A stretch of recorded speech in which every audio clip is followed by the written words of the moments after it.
Oh, well, I just look at this. Okay.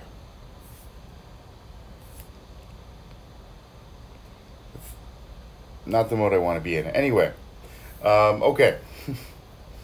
Advanced calculus, we're doing section 3.3, but first we're going back to a theorem from section 3.2. And before the theorem, we're doing a definition. So, definition, the sequence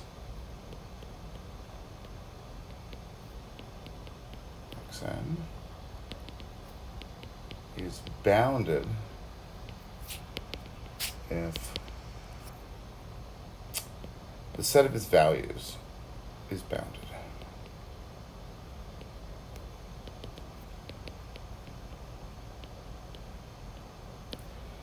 Okay. Remember, our definition of a bounded set means it has to be bounded on both sides. Okay, so this means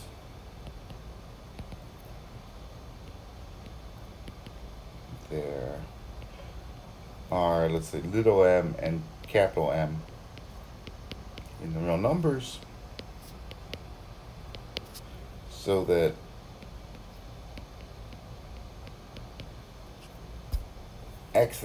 each term xn is bounded between little m and big M.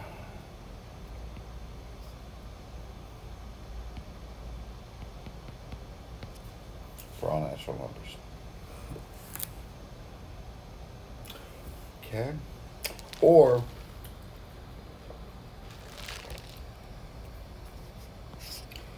one way to put it, or there is some capital M, so that we could write it as the absolute value of xn to the most capital M.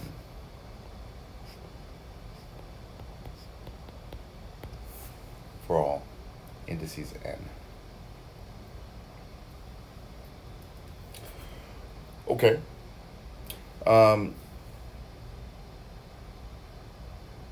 Arthur's theorem, like I said, comes from section 3.2, and it's actually the first theorem in that section. So, theorem 3.2.2, every convergent sequence is bounded. Could you scroll up just a little so I can see the end of that definition? Sure thing.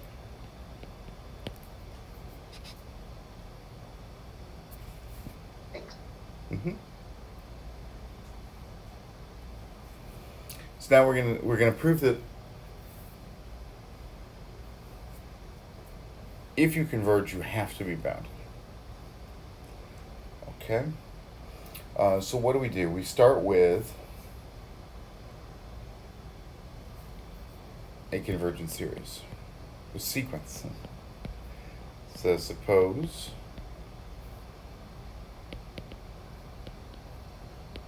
sequence xn converges to x. Okay, now we think about our definition of convergence. For every epsilon, there exists a capital N, so that for all little n, at least capital N, the absolute value of xn minus the limit is less than epsilon. Okay. We get to pick our epsilon. I'm going to take epsilon equal to 1. Okay. Therefore, there is a capital N such that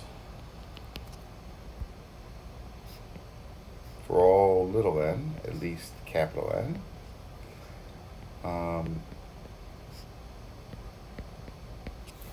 the difference between our term and our sequence and the limit is less than 1.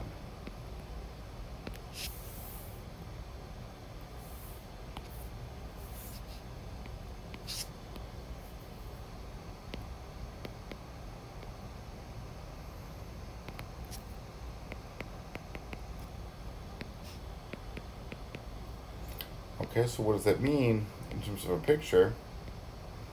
All the terms of the sequence are within that range of x minus 1 to x plus 1, right? All the terms that are sufficiently late in the sequence are in there. Okay, so for these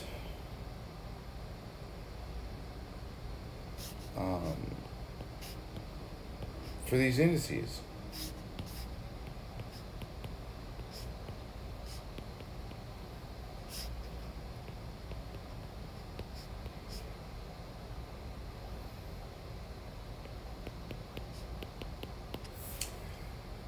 the absolute value of the terms is at most the absolute value of x plus 1. Okay? Now, I hope the picture made that clear, but every time you draw a picture like this, there is a triangle inequality way to get it. So let's do the triangle inequality way to get it.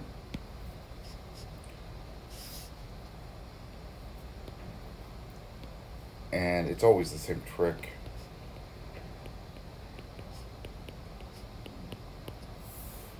We add an x and we subtract an x, right? And then by the triangle inequality, this is less than or equal to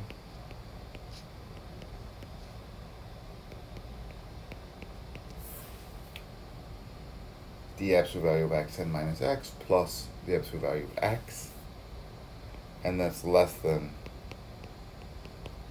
the absolute value of x plus 1.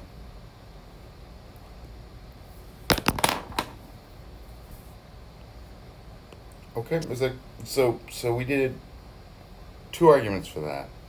One of them was we just drew a picture and we said, look, this is true. And the other is we used the triangle inequality. Okay? I think they're both perfectly fine.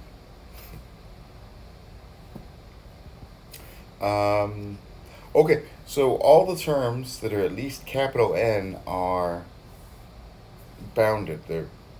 Their absolute value is less than the absolute value of x plus 1. So now let's set m to be the maximum of the absolute values of the terms before that bound takes hold,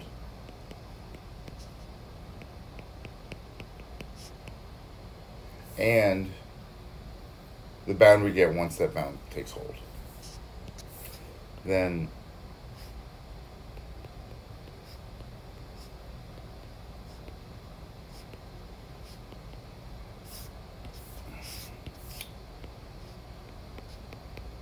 we've bounded all the terms.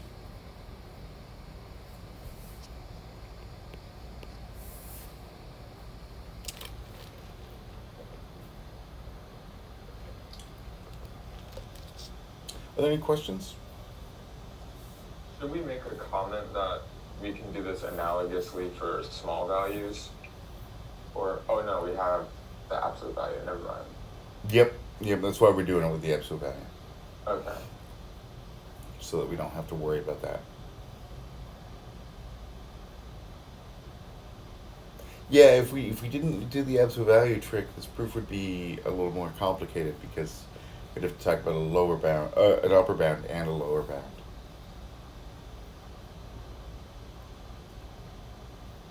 Any other questions? Okay. Is the converse true?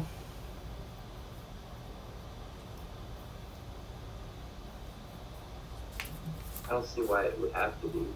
I mean, you could have something kind of fluctuating up and down, like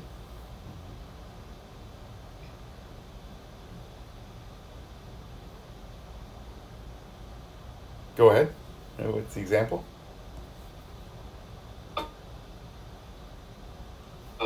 sine of it, and then it would be going up and down, but it's still bounded between 2 values. Yeah, so let's let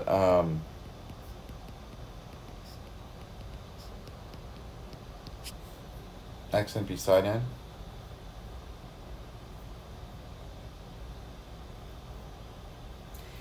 This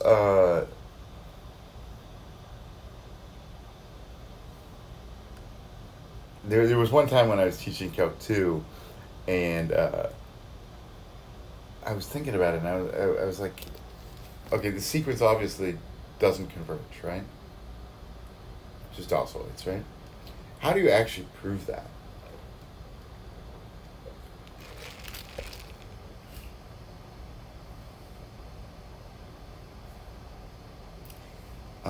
If I remember right, I eventually did find a way to prove it in Calc 2. But I can't remember how I did it. It's somewhere in my course notes. I'll have to dig it out. But just look at it. I mean, how would you prove it doesn't converge? It's a little bit tricky. Because you need to know something about sine in order to prove it doesn't converge. So what we usually do for an easier example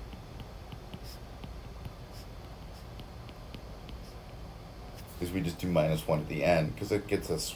That's what we want, right? We want that oscillating behavior. This sequence does not. The sequence is bounded.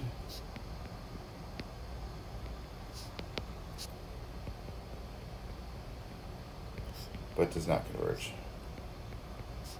Professor Goddard, can I ask a question? Of course. The inequality in that proof, how did you go from less than or equal to the absolute value of x and minus x plus the absolute value of x is less than the absolute value of x plus 1? This term right here, we bounded it above. Okay, thanks.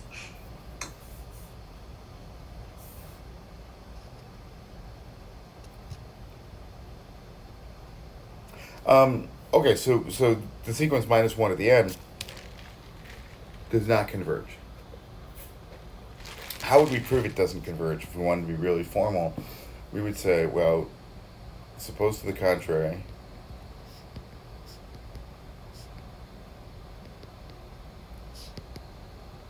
that the sequence converges to x.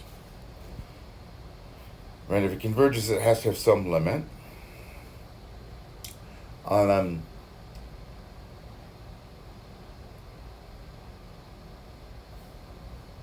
Now, what would you say? You'd try to show that no choice of x works. Right?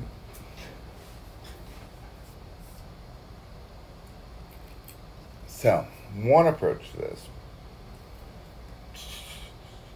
Do we have a better way? So,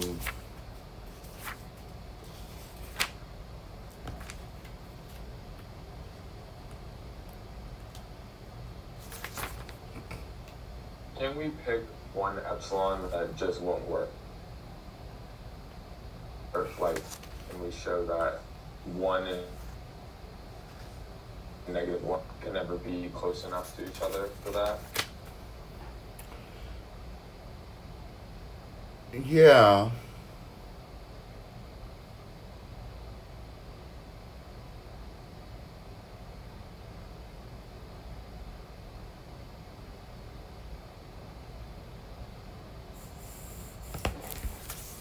I mean, so, okay, we will eventually have an easier way to say this.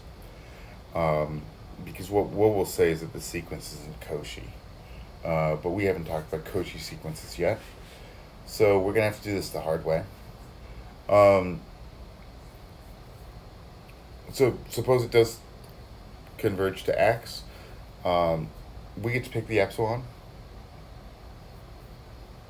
Pick it to be 1, right? Because, I mean, the whole point is that we're doing -1 and 1. And no matter what the number is, there is no number that is closer than distance 1 to both -1 and 1. Right? Okay, so there is some. Then there is some capital N such that -1 to the n minus its limit is less than 1. for all of that. Okay, and now we notice that included in those indices n, little n, is well, the even numbers that are at least capital N. Therefore, 1 minus x is less than 1. So, let's take the absolute values off.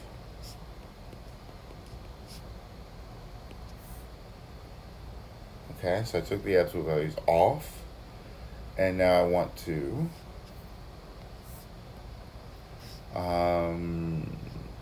subtract 1 from both sides.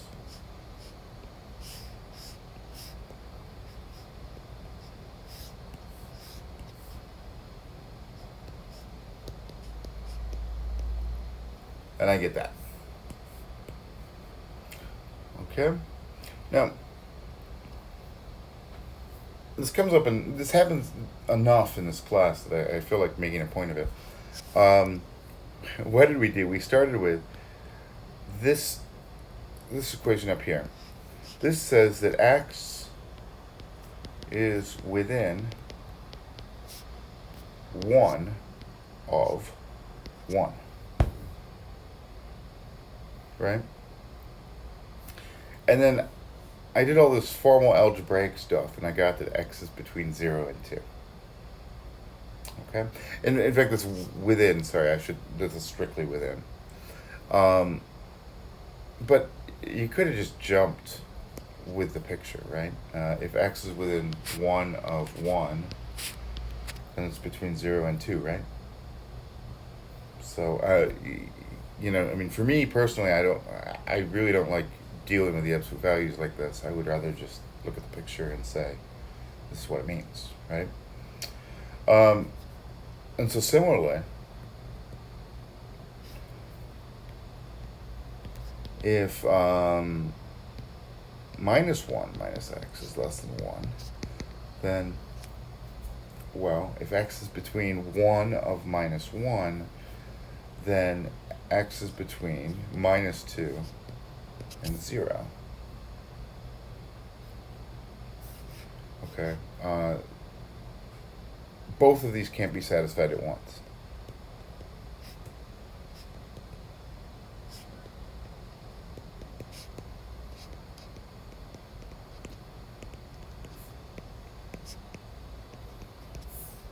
So xn does not converge.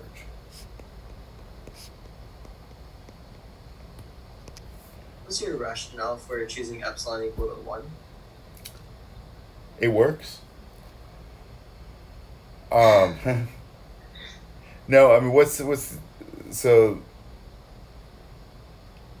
I need epsilon to be 1 or less to make this argument work.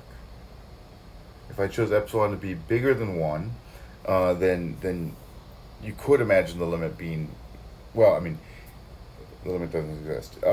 If I chose epsilon to be bigger than 1, then 0 would not be a contradiction to this argument. It's not quite what I wanted to say, but it's something like that. So one works. If 1 didn't work, a half would work. Okay.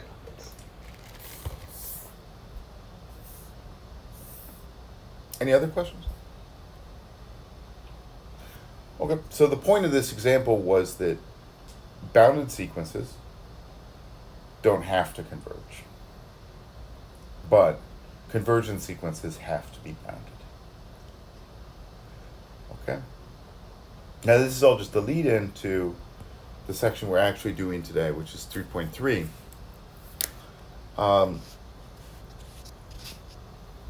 The point of 3.3, and this is really important, this comes up a lot, is the following theorem.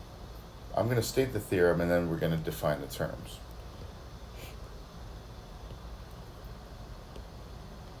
bounded monotone sequences converge.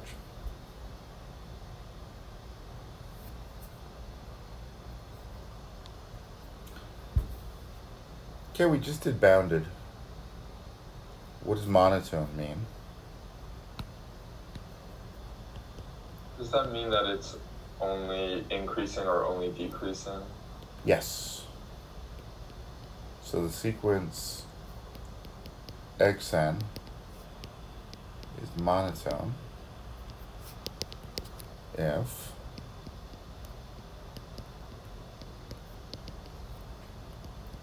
it is weakly increasing or weakly decreasing.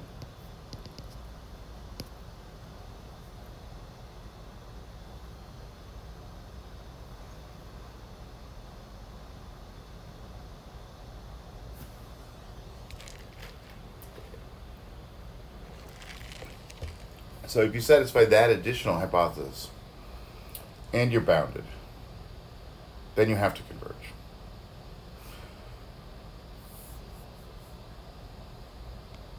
And I hope, I hope the picture's kind of clear. Say we're increasing.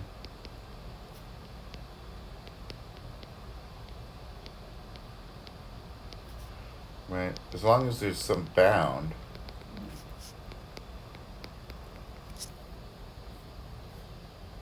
then we're going to have to converge.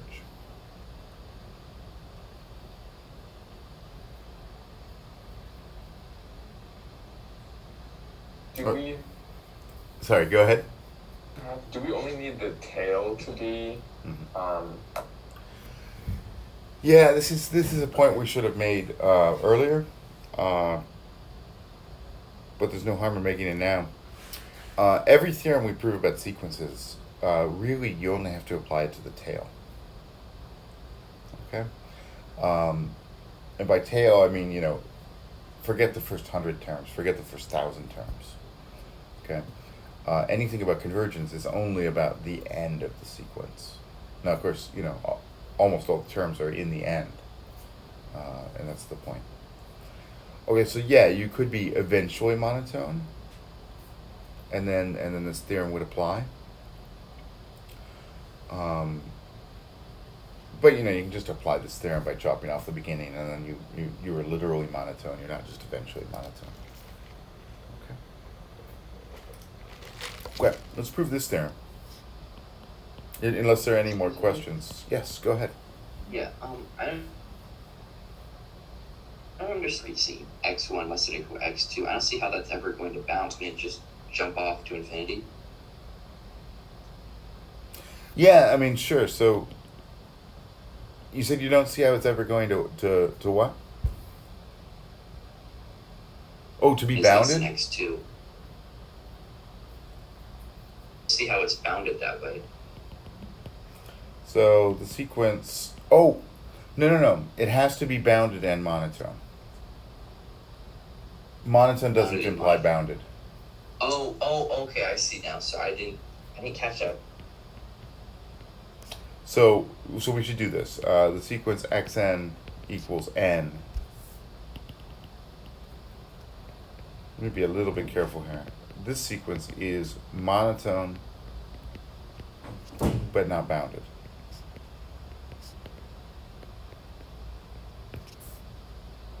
Okay, that doesn't converge. The sequence xn equals 1 over n is monotone, decreasing, and bounded. And we know that its limit is 0. Okay? Any other questions?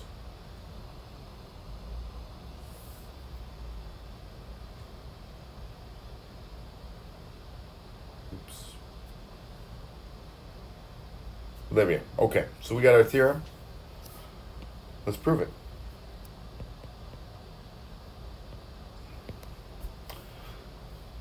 So suppose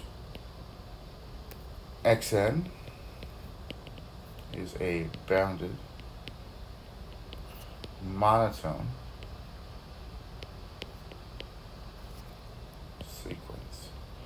Now, there are two cases, if it's increasing or if it's decreasing. Okay. Increasing and decreasing are just mirror images of each other. So I'm just going to consider the increasing case, and I'm going to use one of these proof phrases here. Without loss of generality, we may assume that xn is increasing.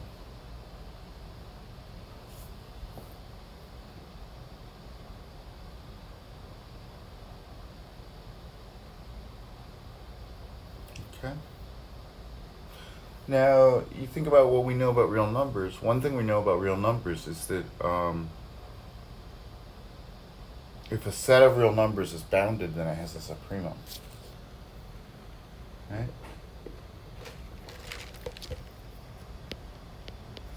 Let's let x be the supremum of the set of sequence values.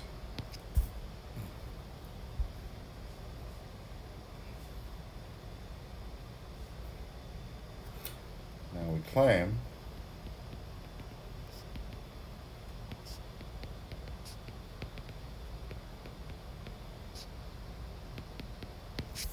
that x is actually the limit of the sequence.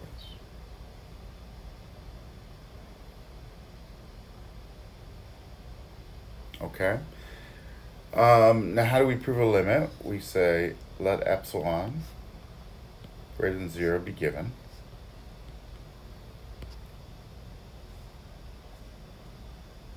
Okay. I want to show that eventually all terms are within epsilon of x. Okay. And all I know is that x is the supremum of this set.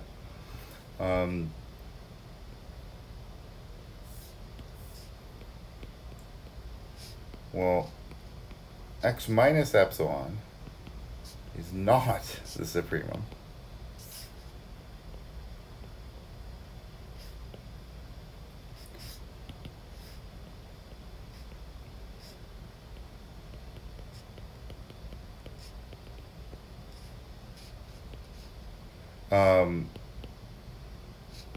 There is some capital N, so that, okay, so I'm using the fact that x minus epsilon is not the supremum. That means that if I take, well, that means that there is some member of the set that's bigger than it, right?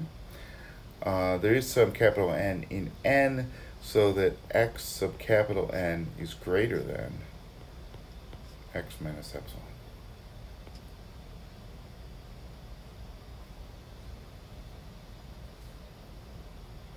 Well, because our sequence is increasing,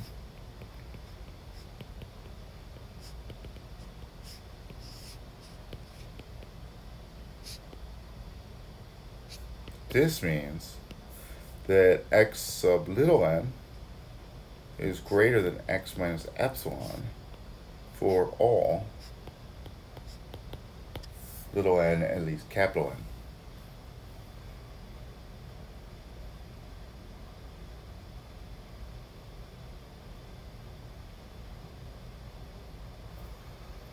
Is that with greater than or equal to? Or not necessarily? Let's just trace through where the inequality comes from. I took this strict greater than, and then you're right. These are weak, but a strict plus a weak is still going to be a strict. Okay. Cool. That's. Mm-hmm.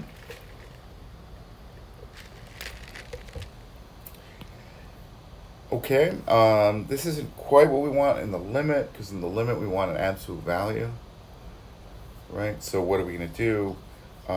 Therefore, oops. I'll write it this way. Since we know that all of the xn are less than or equal to x,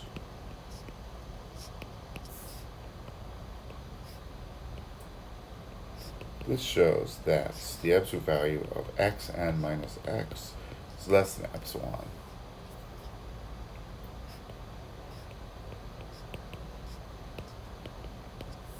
For all n, at least capital N.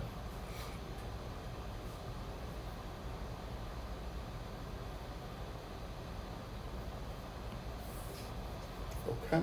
And again, I didn't do the the algebraic way of doing the absolute value there at the end. I just said, here's x minus epsilon.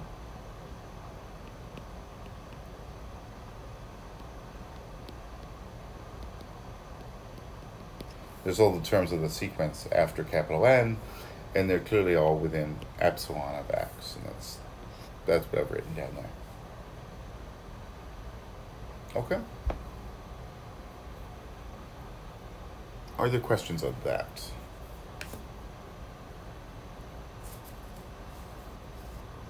Oh, excuse me. So basically what you did is you said since xn is less than or equal to x, xn minus epsilon is less than or equal to x minus epsilon. And then you combine that with the fact that xn is greater than or equal to x minus epsilon to do that absolute value thing. I think something you said is not correct. Let me explain it this way, if that's okay. Everything about absolute value translates into two inequalities. Okay.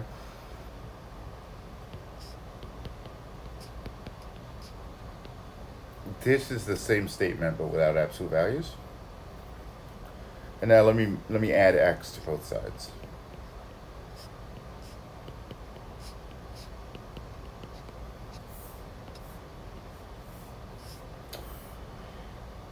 That's the same statement. Okay? The lower bound here is what we got in the proof. The upper bound is trivial, and in fact we know something stronger. Right? For the Okay, I upper see it bound now. Thank you. we Yeah. could replace this by x. Mm.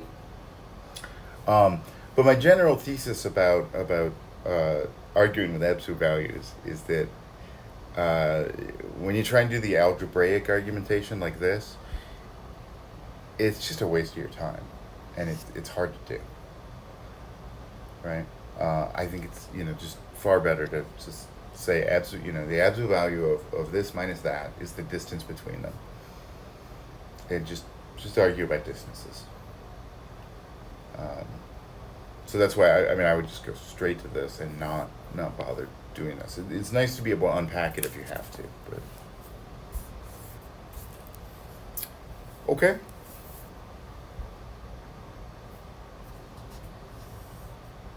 Any other questions?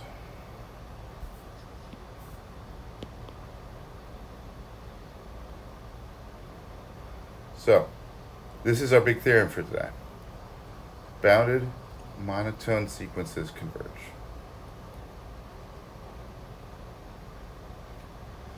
Did anybody remember this from Calc 2? No? Huh. Yeah, I'm not sure how standard it is in Calc 2. I always taught it, but maybe that's why they don't let me teach Calc 2 anymore. I have a quick vocabulary question. Yeah. Monotone and monotonic, are those different? Monotone and monotonic? Yeah. No. Okay.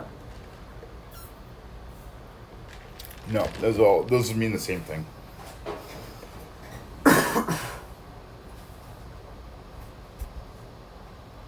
So are the same thing, right? Yeah, yeah, Okay. those are the same thing.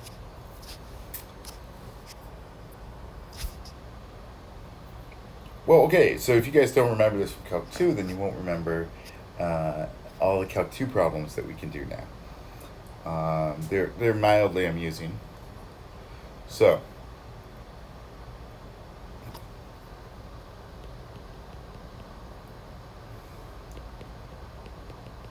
define the sequence xn by x sub 1 equals 1 and x sub n plus 1 equals, I'm just stealing an example out of the book here, I guess it's 1/4 times 2xn plus 3. We'll prove that xn converges and find its limit.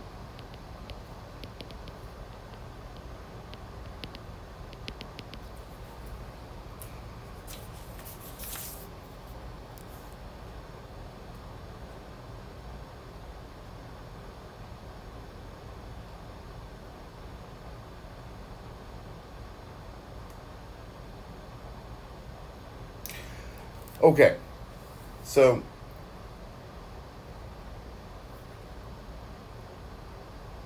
and these are neat problems that they all follow the same basic strategy. First, we prove it converges by showing it's monotone and bounded. And then the trick is, because bounded monotone sequences converge, once we've shown that it's a bounded monotone sequence, then we know it has a limit. And actually knowing that it has a limit makes the limit easier to find. Okay? In fact, let's jump to that, okay? Once we know it has a limit, what's the limit going to be? So, Or the infimum, right? supremum or infimum, yeah, depending on if it's increasing or decreasing. But here's the real key. Once we know xn has a limit, we'll let x denote this limit.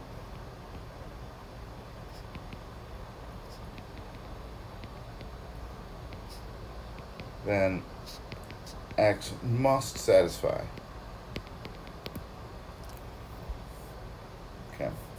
Go back up and look at how the sequence is defined. The limit will have to satisfy this equality. Okay? Because we're getting closer and closer to the limit, so as you do this repeatedly to the limit, it can't change.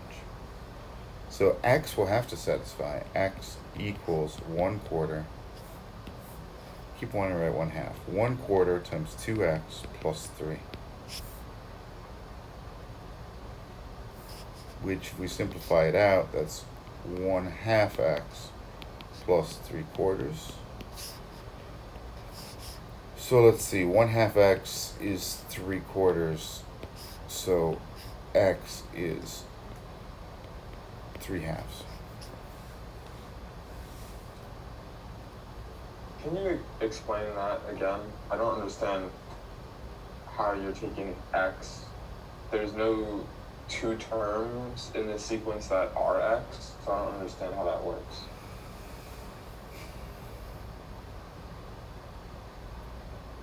Or we can't know that there are two of them that satisfy that, right? Yeah, I mean, so presumably we'll never have equality.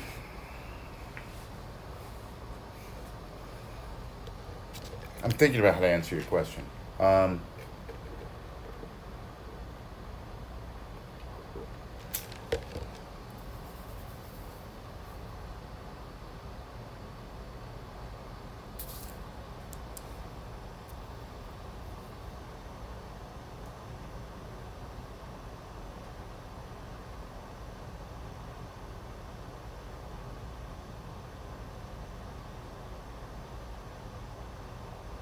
Oh, okay. Sorry. That was okay. This was an argument that I hadn't. Yes, I hadn't remembered exactly. This is a good question. How do we actually know that we can do this, right? Well, what do we have? This is because we have xn plus 1 equals 1/4 times 2xn plus 3. Okay? That's my claim, that it follows out of that. So take what we have, and now take a limit of both sides. So what would that be? Limit of xn plus 1 equals... And now remember in the last lecture we did all this theorem that had all the algebraic things about limits. So I can pull that 1/4 out. I can pull the 2 out.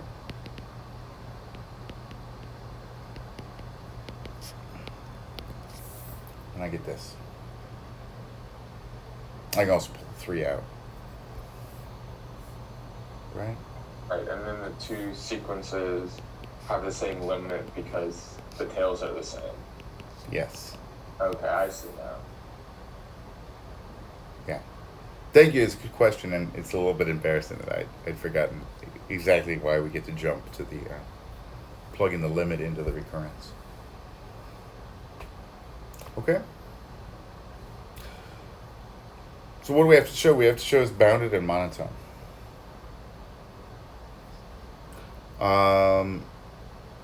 Let's do some calculations here. I'm going to take that.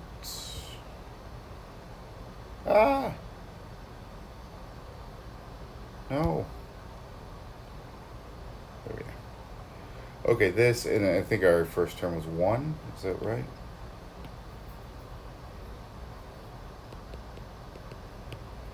Okay, so x2 is 1/4 times 2 plus 3 equals 5/4.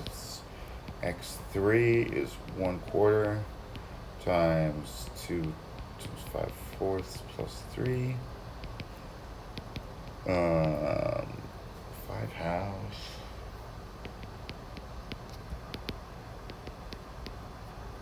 11/8. Right? And now, this is probably not convincing evidence that it's monotone, but we can use our powers of meta-mathematics to say, well, since we're asked to do it this way, it must be increasing. Right?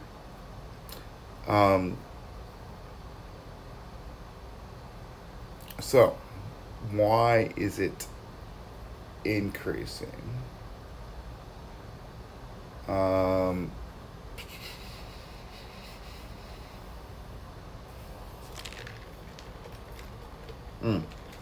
Let's do bounded first, actually. Okay, what would be a good bound? If the actual limit's going to be 3/2, then actually, we should be able to establish 3/2 as a limit. So our first claim is that xn is less than or equal to 3/2 for all n. Let's see if that works. Proof true for x1. And now suppose it's true, we're going to use induction.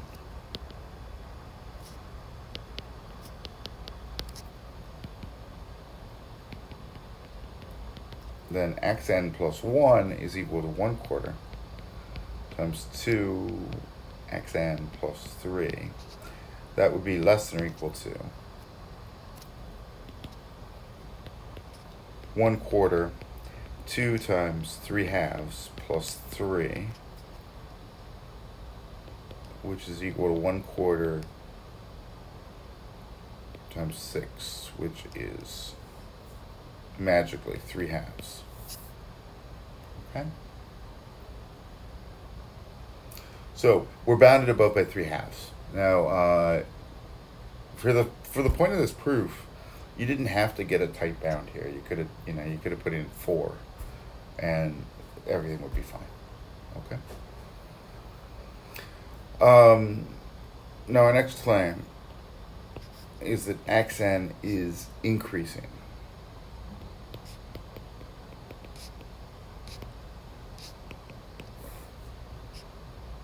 Okay. Our proof.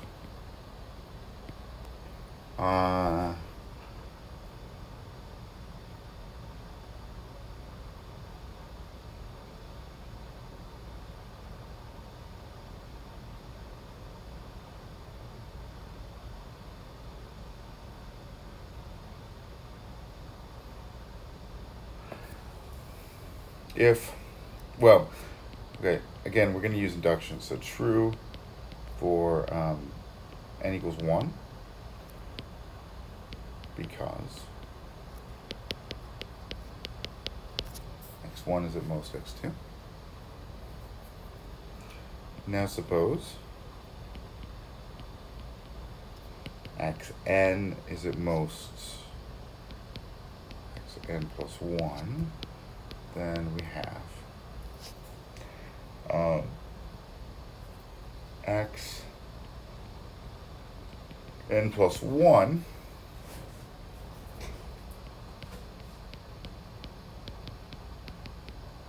is 1/4 times 2 xn plus 3.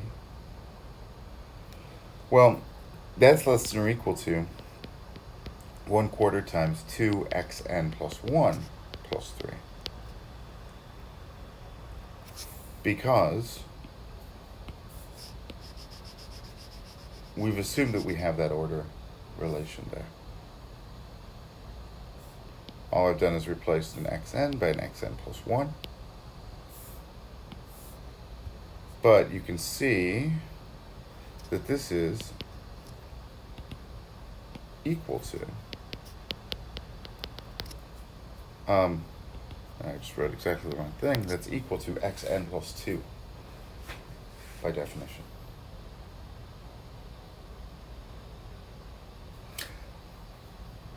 Okay, so what do?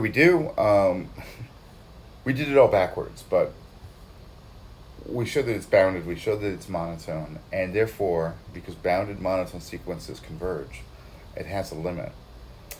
And the limit would have to satisfy that algebraic relation, and therefore the limit has to be 3/2. Okay? Without our theorem that says bounded monotone sequences converge, this problem would be a lot harder.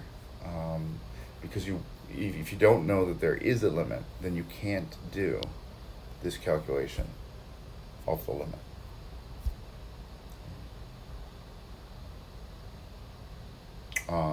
And you can imagine, trying to do this by hand, and start with an epsilon and get to capital N, but it's not going to be pretty with this definition. Okay, so that's section 3.3. That will be on the quiz on Wednesday.